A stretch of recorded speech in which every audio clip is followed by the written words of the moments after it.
resources natin. So we have, okay, now let's discuss the labor markets and trade. Okay, so labor markets and trade is may kinalaman ito sa division of labor and specialization. Okay. Kung saan pag meron kang division of labor or specialization, nakakapag-create tayo ng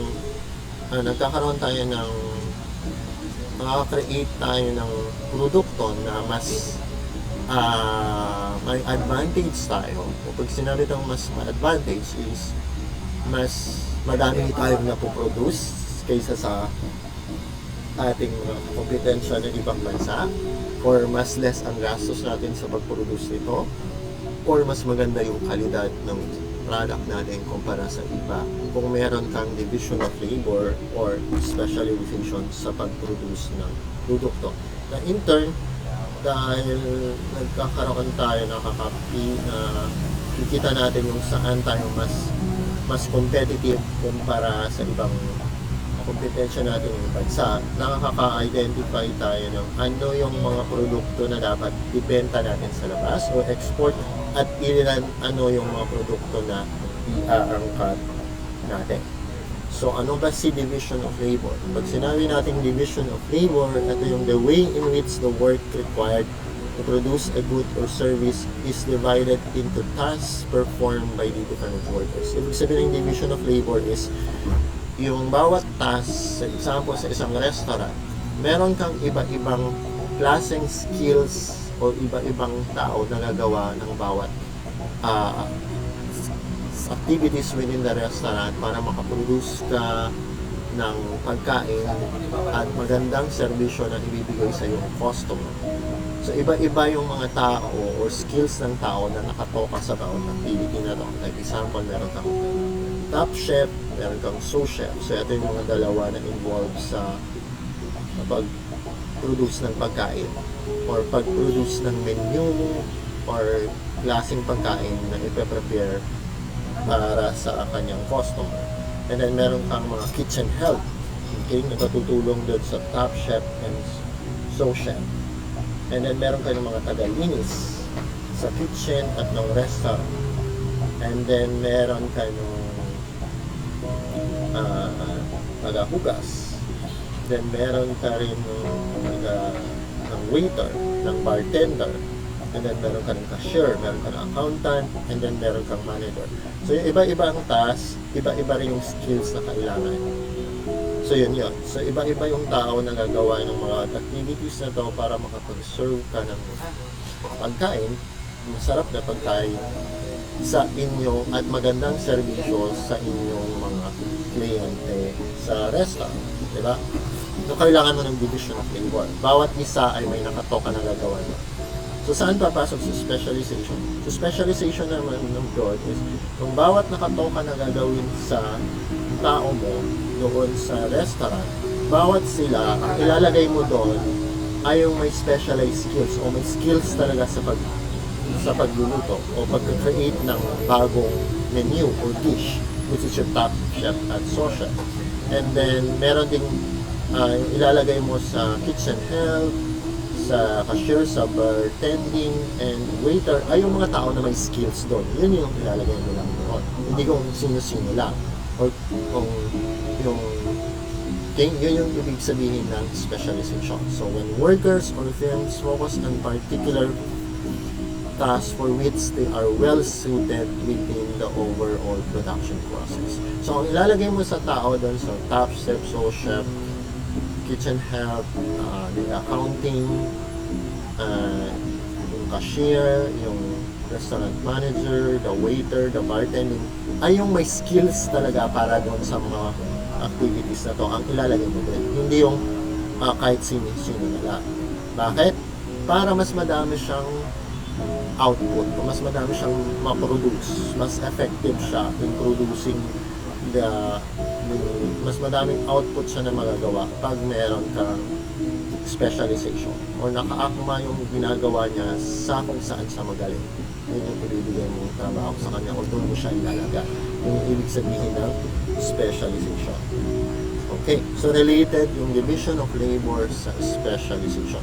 Yung pagkatoka mo ng tao, may lalagay ka na tao sa bawat task sa restaurant, ay nakabase sa specialization nila. Yung ilalagay mong tao doon ay base sa kung saan sila magaling.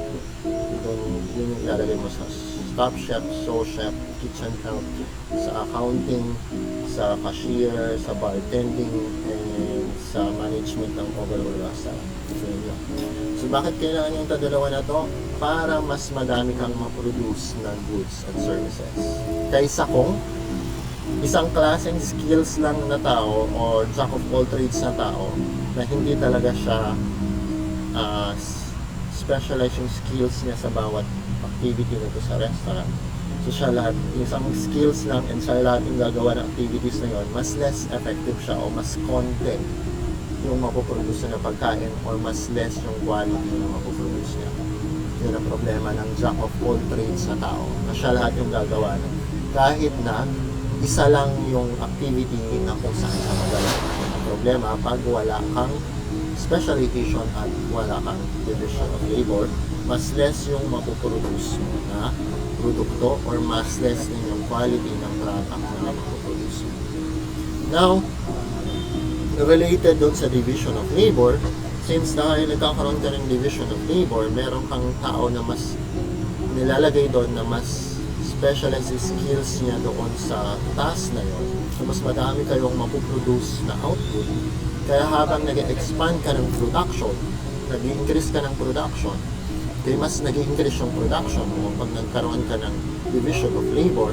Kaya kahit na mas sa pagdadagdag ng production mo, okay, is mas nagbabawas yung gastos mo in producing 1 unit product. Ibig sabihin ng 1 unit product, example for farmers, is mas magbabawas yung gastos mo in producing a kilogram of rice per hectare kung meron kang tao na nakatoka na gagawa sa bawat activity na yung ilalagay mo doon ay yung skills niya ay akma doon sa binibigay mo na trabaho, kaysa yung naglagay ka ng tao doon na hindi akma yung skills niya doon sa task na inassign mo.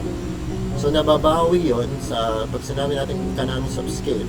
Habang nag-i-increase ka ng production, pababa ng pababa yung gastos mo in producing 1 unit of the product that you produce because of your division of labor. Kasi mas nag-i-increase yung napoproduce mo dahil nagkakaroon ka ng division of labor. Okay?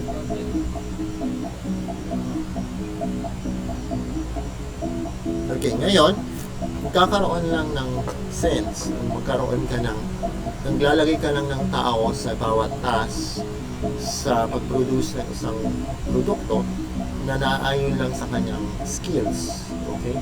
Kaalaman. Yun lang yun yung dapat ilagay mo sa bawat task ng tatrabaho no? Is kailangan mo yung specialization para yung workers mo or other economic agents kagaya ng businesses or isang bansa ay maka-identify ng isang produkto na mas may advantage siya kumpara sa inyong kakompetensya in terms of mas madami siyang mapoproduce kumpara sa kakompetensya niya na bansa sa isang produkto, or mas less ang gastos niya, or mas kalidad yung produkto niya, identify siya na pwede niyang ibenta sa international market or pwede niyang i-export. Kung saan yung kikitain niya from the export din, kung saan siya mag-specialize, o ito yung pagtutuunan niya ng pansin na i-produce niya, kasi ito yung may advantage siya. Yung kita niya doon from the export of products na kung saan sa may specialization, kung saan siya magaling, ay yun yung pwede niyang gamitin to buy yung magastos na product na kung mas magastos na produce kung siya ang mag-produce, or mas konti yung production niya pag siya ang mag-produce, or hindi ganun kaganda yung quality ng product kung siya ang mag-produce. So dahil sa specialization, makaka-identify siya ng product niya na mas advantage siya kumpara sa inyong kakompetensya na ito yung i-export niya or ibebenta niya sa ibang bansa. And mula dun sa kininta niya sa pag-export na to, yun yung gagamitin niya pambili ng mga product na i-import na mas costly i-produce sa Pilipinas. Okay? And that's why, pag nagkaroon ka ng specialization, nagre-require ka ng trade.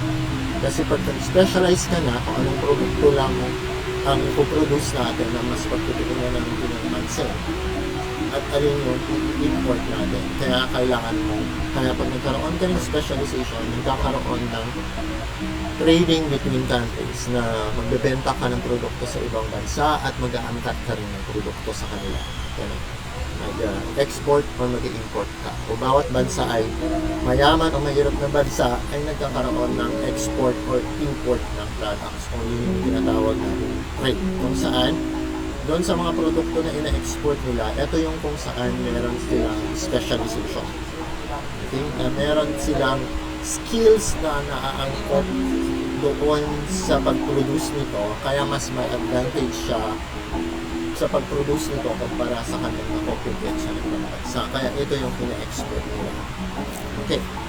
At yung mga produkto na hindi siyang, wala siyang skills masyado, okay, or hindi may skills in producing it, kaya mas konti yung napuproduce niya, mas magastos, mas mababa yung kalidad, ito yung kailangan yung i-angkat.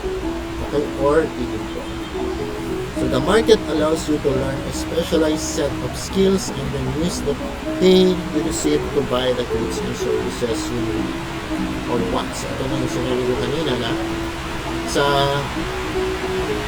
sa pag-specialize, nakaka-identify ka ng mga produkto na dapat doon ka nakafocus. Kasi ito yung pwede mong i-export sa international market and mula doon sa kinita mo ngayon. Okay? Kung sa skills na meron ka, specialized skills ka in producing the goods and product, yun na ngayon yung gagamitin mo yung kinita mo sa in-export mo yung kung saan ka ng specialized skills, yun yung gagamitin mo to buy imports na wala kang specialized skills to produce. Okay. So, ito yung sa lahat ng bansa, ginagawa ito na i-import ka at mag-export ka. Kasi hindi mo kayang i-produce lahat ng kailangan mo ng goods and services. Kaya meron kang trading within countries or meron kang export and import between other countries because of hindi lahat ng kailangan mo ng goods and services ay kaya mo i-produce.